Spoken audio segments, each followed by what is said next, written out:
Hello students, welcome to M12। आज के video में अभी हम कल वाला जो हमने चैप्टर किया है लास्ट चैप्टर नंबर 6 है आपका अंतर्राष्ट्रीय संगठन क्लास 12th पोल साइंस का, उसे ही हम आगे कंटिन्यू करने वाले हैं। लास्ट जो वीडियो था उसमें हमने ये पढ़ा था कि संयुक्त राष्ट्र संघ में भारत की क्या पोजीशन है, किस प्रकार के अंतर्राष्ट्रीय संगठन दुनिया में बनाए गए हैं, संयुक्त राष्ट्र संघ की कितनी शाखाएं हैं, कौन क्या काम करती हैं, और उसमें भारत को लेकर और बाकी दूसरे देशों को लेकर जो सुरक्षा परिषद में स्थान को लेकर उनकी चिंता है और जिस तरह की शिकायतें की गई हैं उसके बारे में हमने लास्ट वीडियो में पढ़ा था। अगर आपने नहीं देखा है तो आप हमारे चैनल पर जाकर वो वीडियो देख सकते हैं। चलिए हम आगे पढ़ने वाले हैं। भारत की एक बड़ी चिंता क्या थी कि सुरक्षा परिषद की संरचना को लेकर भारत मानता था कि संयुक्त राष्ट्र संघ की आम सभा में सदस्यों की संख्या बढ़ने से सुरक्षा परिषद के प्रतिनिधित्व मूलक चरित्र की हानि हुई है और परिषद में विस्तार करने पर वो ज्यादा प्रतिनिधि मूलक होगी और उसे विश्व बिरादरी में ज्यादा समर्थन मिलेगा। तो भारत में जो संयुक्त राष्ट्र संरचना का जो ढांचा था और जो प्रक्रिया थी उसको लेकर पहले से काफी शिकायतें थी। तो भारत की भी ये चिंता थी कि संयुक्त राष्ट्र संघ की जो आम सभा है उसमें सदस्यों की संख्या अगर बढ़ा दी जाती है तो सुरक्षा परिषद के जो प्रतिनिधि मूलक चरित्र हैं, यानी कि जो प्रतिनिधित्व करते हैं अपने देश का या पूरे विश्व का जो प्रतिनिधित्व करते हैं, उस चरित्र की हानि हुई है। क्योंकि आम सदस्यों की संख्या बढ़ाने से क्या हुआ है कि सुरक्षा परिषद के लोगों की जो स्थायी सदस्य हैं उनका जो प्रतिनिधित्व है वो कम हुआ है और परिषद में विस्तार करने पर वो ज्यादा प्रतिनिधि मूलक होगी। क्योंकि वो उनका कहने का मतलब ये था, भारत के कहने का मतलब ये था कि जो आम सभा में सदस्यों की संख्या बढ़ाई गई है संयुक्त राष्ट्र संघ में, उसकी जगह जो सुरक्षा परिषद है उसमें भी स्थायी सदस्यों की जो संख्या है वो बढ़ाई जानी चाहिए, जिससे कि जो विश्व का प्रतिनिधित्व करने वाले स्थायी सदस्य हैं सुरक्षा परिषद के, उनकी संख्या बढ़ेगी तो प्रतिनिधित्व और ज्यादा बढ़ेगा और जो विश्व बिरादरी है उसमें ज्यादा समर्थन मिलेगा। संयुक्त राष्ट्र संघ की सदस्यता सन 1965 में 11 से बढ़कर 15 कर दी गई थी, लेकिन स्थायी सदस्यों की संख्या स्थिर रही। मतलब उन्होंने क्या किया कि जो सदस्यता थी, आम सभा की जो सदस्यता थी, जितने लोग मेन सदस्य थे वो 1965 में 11 से 15 तो कर दी, लेकिन जो स्थायी सदस्य थे वो 5 के 5 ही रखे उन्होंने। इसके बाद से परिषद का आकार जैसा का वैसा बना हुआ है। भारत का यह भी मानना है कि क्योंकि संयुक्त राष्ट्र संघ में अधिकतर विकासशील देश सदस्य हैं तो सुरक्षा परिषद के फैसलों में उनकी भी सुनी जानी चाहिए, क्योंकि इन फैसलों का उन पर भी प्रभाव पड़ता है। अब उसके कहने का मतलब यह है कि संयुक्त राष्ट्र संघ के जो स्थायी सदस्य हैं वो तो सब विकसित देश हैं, ठीक है ना, लेकिन संयुक्त राष्ट्र संघ में जो बाकी सदस्य हैं, बाकी देश जो है सदस्य हैं, वो उसमें से ज्यादातर जो है वो विकासशील देश हैं। तो सुरक्षा परिषद के जितने भी फैसले होते हैं उसमें भारत मानता है कि जितने विकासशील देश हैं उनकी भी सुनी जानी चाहिए, उनको भी अपने विचार रखने का अधिकार होना चाहिए, क्योंकि जो भी उसमें फैसले लिए जाते हैं उन फैसलों का जो प्रभाव पड़ता है वो तो सारे देशों पे पड़ता है, चाहे वो विकसित हो या विकासशील हो। फिर सुरक्षा परिषद के कामकाज की सफलता विश्व बिरादरी के समर्थन पर निर्भर करती है। अब सुरक्षा परिषद किस तरह काम करती है, उसको कितनी सफलता मिलेगी, ये किस पर निर्भर करेगा कि जो विश्व की जो बिरादरी है, यानी कि विश्व में जितने भी देश उसके साथ हैं वो कितना उसका समर्थन करते हैं, ठीक है। इस कारण सुरक्षा परिषद के पुनर्गठन की कोई योजना व्यापक धरातल पर बननी चाहिए। मिसाल के लिए उसमें अभी भी अपेक्षा ज्यादा विकासशील देश होने चाहिए। इसलिए भारत का ये मानना है कि सुरक्षा परिषद का जो पुनर्गठन है उसकी कोई योजना बनाई जानी चाहिए और मेन बात वही है कि सुरक्षा परिषद में जो भी स्थायी सदस्य हैं उनकी संख्या जो है वो बढ़ाई जानी चाहिए। भारत खुद भी पुनर्गठित सुरक्षा परिषद का एक स्थायी सदस्य बनना चाहता है। ऑब्वियसली जो भारत को भी शिकायतें हैं काफी और भारत भी चाहता है कि विकासशील देशों को सुरक्षा परिषद में जगह मिले, क्योंकि जो भारत भी विकासशील देश है इसीलिए भारत भी चाहता है कि सुरक्षा परिषद में उसे भी स्थान मिल जाए। भारत विश्व में सबसे बड़ी आबादी वाला दूसरा देश है। अब जो सुरक्षा परिषद हमने लास्ट वीडियो में जो पढ़ा था कि संयुक्त राष्ट्र संघ में सुरक्षा परिषद का सदस्य बनने के लिए जो भी काबिलियत चाहिए होती है, जो योग्यता चाहिए होती है, उसमें से भारत में क्या क्या खूबियां हैं यहाँ पर ये बताई गई हैं। पहला क्या है कि भारत विश्व में सबसे बड़ी आबादी वाला दूसरा देश है। अब आज की डेट में भारत पहला देश बन चुका है हालांकि, लेकिन वैसे अगर देखा जाए तो भारत अब तक जो था आबादी वाला दूसरा सबसे बड़ा देश था, जिसमें भी कुल जनसंख्या का 1/5वां हिस्सा जो था वो केवल भारत में रहता था।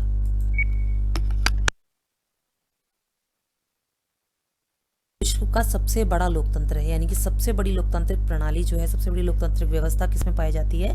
भारत में पाई जाती है। अगला, भारत ने संयुक्त राष्ट्र संघ की लगभग सभी पहलकदमियों में भाग लिया है और यूएन की शांति बहाल करने के प्रयासों में भारत लंबे समय से ठोस भूमिका निभाता रहा है। यानी कि संयुक्त राष्ट्र संघ की शांति बनाए रखने की जितनी भी प्रक्रियाएं हैं उसमें सब में भारत ने आगे बढ़ चढ़कर हिस्सा लिया है। भारत का तेजी से अंतर्राष्ट्रीय फलक पर आर्थिक शक्ति बनकर उभरना भी एक कारण है।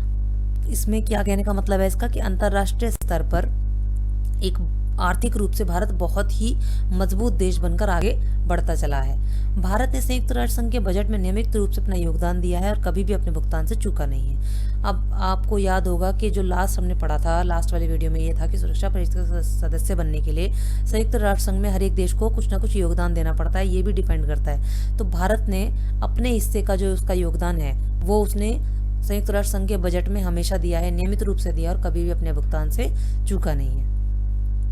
यूएन में स्थायी सदस्यता का एक प्रतीकात्मक महत्व है। इससे किसी देश के अंतर्राष्ट्रीय मामलों में महत्व का पता चलता है और इस बढ़ी हुई हैसियत का फायदा उसे अपनी विदेश नीति में मिलता है। किसी देश के ताकतवर दिखने का उस पर प्रभाव पड़ता है। अब यहाँ ये बताना चाहता है कि जब संयुक्त राष्ट्र संघ के आप स्थायी सदस्य में शामिल हो जाते हो तो उसका फायदा क्या मिलता है आपको? वो कह रहा है कि एक इसका प्रतीकात्मक महत्व होता है, बहुत बड़ा महत्व होता है। क्या महत्व है? कि किसी देश की अंतर्राष्ट्रीय जो हैसियत है, यानी कि अंतर्राष्ट्रीय जो उसकी स्थिति है वो काफी बढ़ जाती है बाकी देशों की नजरों में। इससे पता चलता है कि आप कितना ऊपर हैं और उससे क्या होगा कि विदेश नीति में उसको बहुत फायदा मिलता है, क्योंकि ज्यादा से ज्यादा देश उसके साथ व्यापार करने की कोशिश करते हैं, उसके संबंध अच्छे बनाए रखने की कोशिश करते हैं। इससे कि किसी भी देश को ताकतवर दिखने में बड़ी हेल्प मिलती है, बड़ा प्रभाव पड़ता है। फिर दूसरे देशों में भारत की स्थायी सदस्यता को लेकर क्या आपत्ति है? अब भारत ने ये जताया कि हमें भी भाई स्थायी सदस्य होना चाहिए। क्यों? क्योंकि हम ये जो है अपनी इसकी जो कंडीशंस हैं वो उसको पूरा करते हैं। लेकिन जो दूसरे देश हैं वो क्या आपत्ति जताते हैं कि भारत को स्थायी सदस्य नहीं होना चाहिए। पहला तो क्या है, पाकिस्तान पड़ोसी देश है, उसके संबंधों में कठिनाई है। पाकिस्तान के साथ भारत के जो संबंध खराब हैं उसके हिसाब से सबसे पहली जो आपत्ति है वो तो पाकिस्तान की है कि भारत को स्थायी सदस्य नहीं होना चाहिए संयुक्त सुरक्षा परिषद का, क्योंकि स्थायी सदस्य बनते ही भारत काफी ताकतवर देश बन जाएगा। फिर भारत की परमाणु हथियार क्षमताएं, फिर दूसरे देशों को ये लगता है कि भारत के पास परमाणु हथियार की काफी सारी क्षमताएं हैं, तो अगर वो ताकतवर बन जाता है तो हो सकता है कि वो अपने परमाणु हथियारों का गलत इस्तेमाल करे, ऐसा दूसरे देशों को लगता है, उनका नजरिया है। फिर और क्या सोचते हैं वो कि अगर भारत को शामिल किया जाता है तो उभरती हुई ताकत के रूप में अन्य देशों जैसे ब्राजील, जर्मनी, जापान और शायद दक्षिण अफ्रीका को भी शामिल करना पड़े, जिसका ये देश विरोध करते हैं। अब उनका कहने का मतलब है कि अगर विकासशील देशों को स्थायी सदस्यता में शामिल करने की बारी की गई और अगर उनको शामिल किया गया, जैसे भारत को अगर शामिल कर लिया गया, तो जो स्थायी सदस्य ऑलरेडी हैं और जो विकसित देश हैं उनको क्या लग रहा है कि अगर हमने भारत को शामिल किया तो और भी जो विकासशील देश हैं जैसे ब्राजील, जर्मनी, जापान है, इन देशों को भी शामिल करना पड़ जाएगा, जिसमें कि ये ज्यादातर देश जो है वो विरोध कर रहे हैं कि हम नहीं चाहते। फिर कुछ देश मानते हैं कि अगर सुरक्षा परिषद में किसी तरह का विस्तार होता है तो अफ्रीका और दक्षिण अमेरिका को जरूर प्रतिनिधित्व मिलना चाहिए, क्योंकि मौजूदा सुरक्षा परिषद में इन महादेशों की नुमाइंदगी नहीं है। अब कुछ देश इसके फेवर में भी हैं, कुछ देश कहते हैं कि अगर सुरक्षा परिषद में स्थायी सदस्यों की संख्या बढ़ाई ही जाती है तो अफ्रीका और दक्षिण अमेरिका के जो देश हैं उनके प्रतिनिधियों को इसका प्रतिनिधित्व करने का मौका मिलना चाहिए, क्योंकि आज की जो सुरक्षा परिषद है उसमें इन महादेशों की नुमाइंदगी करने वाला, यानी कि इन महादेशों का प्रतिनिधित्व करने वाला कोई नहीं है। ठीक है, इन्हीं सब कारणों को देखते हुए संयुक्त राष्ट्र संघ में भारत की स्थायी सदस्यता मिल पाना काफी मुश्किल हो जाता है। अब ये इन आपत्तियों की वजह से संयुक्त राष्ट्र संघ जो है वो एकदम भारत को स्थायी सदस्यता देने में हिचकिचाता है।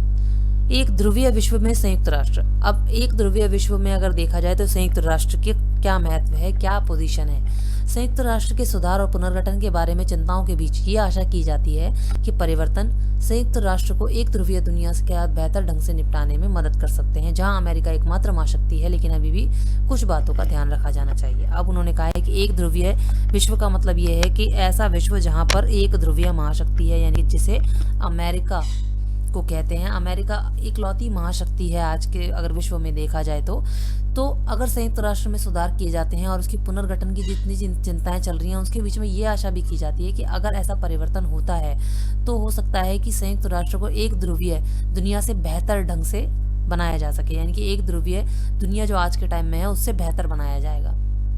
लेकिन कुछ बातों का ध्यान रखना इसमें भी ज़रूरी है। क्या बातें? सोवियत संघ के खत्म होने के बाद अमेरिका अकेली महाशक्ति बन जाता है। अब ये तो हम शुरू से पढ़ते आ रहे हैं कि सोवियत संघ खत्म होने के बाद अमेरिका जो है वो अकेली महाशक्ति है, इसीलिए एक ध्रुवीय विश्व इसको कहा गया है। संयुक्त राष्ट्र संघ में अमेरिका का प्रभाव बेहद खास है। बेजोड़ वित्तीय शक्ति, यूएन का अमेरिका भू क्षेत्र में स्थित होना आदि। अब अमेरिका का इतना महत्व क्यों है संयुक्त राष्ट्र संघ में? वो इसलिए है क्योंकि एक तो उसके पास वित्तीय शक्ति बहुत है, वो वित्तीय रूप से, आर्थिक रूप से बहुत मजबूत है।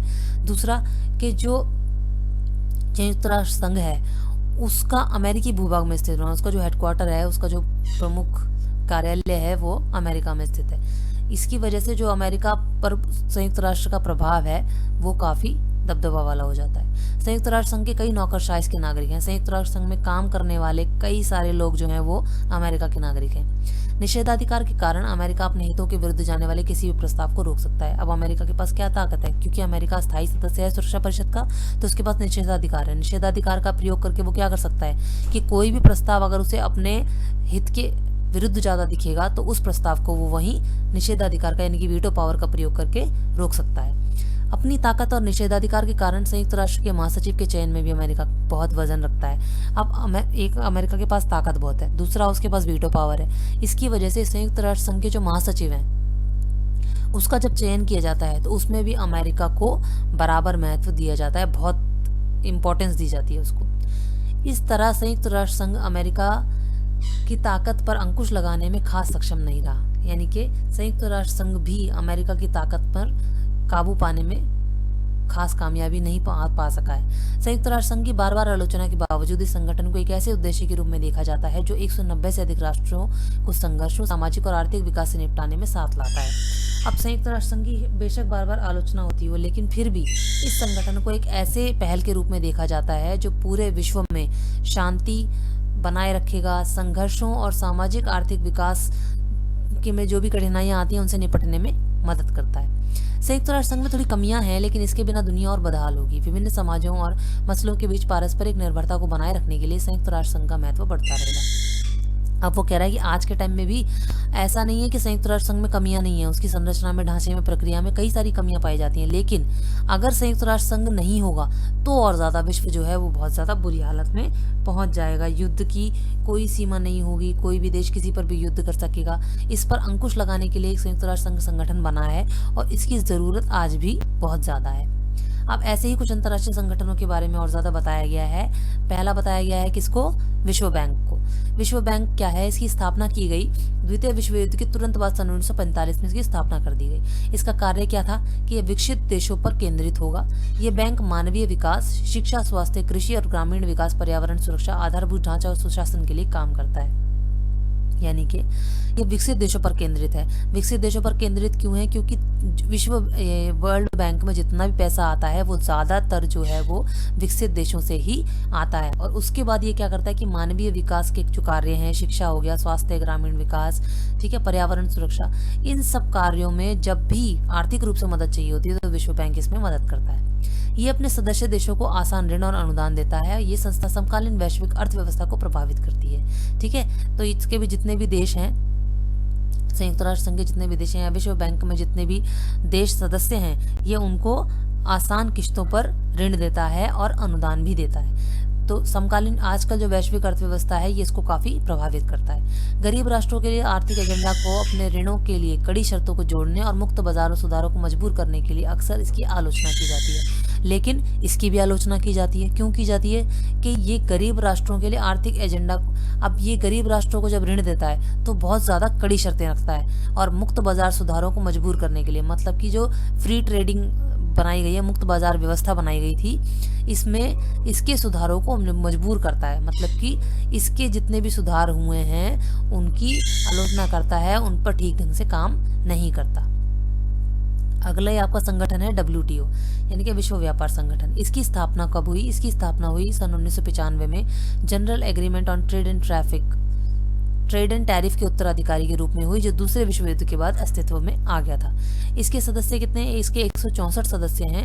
29 जुलाई 2016 की स्थिति के अनुसार इसमें 164 सदस्य हैं। इसका कार्य क्या है कि ये अंतर्राष्ट्रीय संगठन वैश्विक व्यापार के नियमों को तय करता है, यानी कि अंतर्राष्ट्रीय रूप से जो भी देश आपस में व्यापार करेंगे उसमें कौन से नियमों का पालन करना होगा, कौन सी नीतियां होंगी, कौन से रूल होंगे, ये सब इनका तय करने का काम करता है।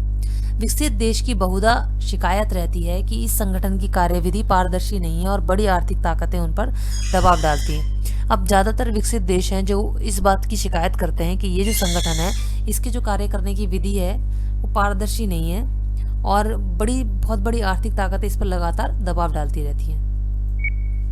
अगली हमारी जो अंतर्राष्ट्रीय संगठन है वो आता है IAEA, यानी कि अंतर्राष्ट्रीय आणविक ऊर्जा एजेंसी। इसकी स्थापना 1957 में हुई थी और इसका क्या काम है? इसका काम है ये संगठन परमाणविक ऊर्जा के शांतिपूर्ण उपयोग को बढ़ावा देने, यानी कि जितनी भी परमाणु ऊर्जा है और जितने भी परमाणु ऊर्जा से जो भी परमाणु हथियार बनते हैं या परमाणु इक्विपमेंट्स बनते हैं उनको शांतिपूर्ण उपयोग को बढ़ावा, मतलब कि अगर परमाणु ऊर्जा का उपयोग किसी देश में हो रहा है तो वो शांतिपूर्ण ढंग से किसी देश के खिलाफ ना हो और सैन्य उद्देश्यों में इसके इस्तेमाल को रोकने की कोशिश करते हैं, मतलब कि सैन्य रूप में इसका इस्तेमाल ना हो, मतलब कि किसी देश पर हमला करने के लिए इसका इस्तेमाल ना किया जाए। इसके अधिकारी नियमित रूप से विश्व की परमाणुक सुविधाओं की जांच करते हैं। इसके जो भी अधिकारी हैं वो लगातार परमाणुक सुविधाओं की जांच करते रहते हैं ताकि नागरिक जो है वो परमाणु संयंत्रों का इस्तेमाल सैन्य उद्देश्यों के लिए ना कर सके, यानी कि ये लगातार जांच करते रहते हैं कि कोई भी देश अपनी परमाणु संयंत्रों का या परमाणु ऊर्जा का प्रयोग जो है वो सैन्य इस्तेमाल के लिए ना करे। अगली है आपकी एमनेस्टी इंटरनेशनल। ये क्या है? इसकी स्थापना कब हुई? ये एक स्वयंसेवी संगठन है, यानी कि ये एक स्वयंसेवी संगठन का मतलब होता है कि ये इन्हें कोई चलाता नहीं है, ये स्वयं संगठित हुए हैं और खुद ही काम करते हैं। इनका कार्य क्या है कि मानवाधिकारों की रक्षा के लिए अभियान चलाते हैं, मानवाधिकारों से जुड़ी रिपोर्ट तैयार करते हैं और उसे प्रकाशित करते हैं। अब सरकारों का ये रिपोर्ट अक्सर नागवार लगती है क्योंकि एमनेस्टी का ज़्यादातर जो सरकारों द्वारा किए जा रहे दुर्व्यवहार पर होता है। अब सरकार को ज़्यादातर इनकी प्रकाशित की हुई रिपोर्ट पसंद नहीं आती है। क्यों? क्योंकि सरकार जिस प्रकार से किसी भी भाव में या किसी भी नीति पर दुर्व्यवहार करती है तो ये उस बात पर जोर डालकर उसे प्रकाशित करते हैं। अगला आता है ह्यूमन राइट्स वॉच। इसकी स्थापना क्या है? ये भी मानवाधिकारों की वकालत और उससे संबंधित अनुसंधान करने वाली एक अंतर्राष्ट्रीय स्वयंसेवी संगठन है, यानी कि ये भी स्वयंसेवी संगठन है, एक NGO की तरह है। ये भी मानवाधिकारों की वकालत करता है। इसका क्या कार्य है? ये अमेरिका का सबसे बड़ा अंतर्राष्ट्रीय मानवाधिकार संगठन है। ये दुनिया भर के मीडिया का ध्यान मानवाधिकारों के उल्लंघन की ओर खींचता है, मतलब कि अगर कहीं भी किसी भी प्रकार से मानवाधिकार का उल्लंघन हो रहा है तो ये पूरे मीडिया का ध्यान उस तरफ खींचता है। इससे बारूदी सुरंगों पर रोक लगाने के लिए, सैनिकों का प्रयोग रोकने के लिए और अंतर्राष्ट्रीय दंड न्यायालय स्थापित करने के लिए अभियान चलाने में मदद किया। मतलब इसने की अलग अलग तरीके के अभियान चलाए हैं, जैसे कि बारूदी सुरंगें जो थी उन पर रोक लगाई गई और बाल सैनिकों का इस्तेमाल जो है वो सेना में करने के लिए, मतलब कि जो बच्चे होते हैं उनको भी सेना में इस्तेमाल ना किया जाए और अंतर्राष्ट्रीय दंड न्यायालय स्थापित किया जाए। इसको करने के लिए इन्होंने विभिन्न प्रकार के अभियान चलाए हैं। चलिए बच्चों, यहाँ आपका चैप्टर ये खत्म हो गया है, चैप्टर नंबर 6। आई होप आपको अच्छे से समझ में आया होगा। फिर भी अगर कोई आपको डाउट रह जाता है या कोई ऐसा समझ में नहीं आता है पॉइंट, तो प्लीज़ हमें ज़रूर बताइएगा कमेंट सेक्शन में, हम उसे दूर करने की पूरी कोशिश करेंगे। और अगर आपको पसंद आया हो वीडियो तो प्लीज़ हमें ज़रूर बताइएगा, हम आपके लिए ऐसी वीडियो लाते रहेंगे। तब तक आपसे अगले वीडियो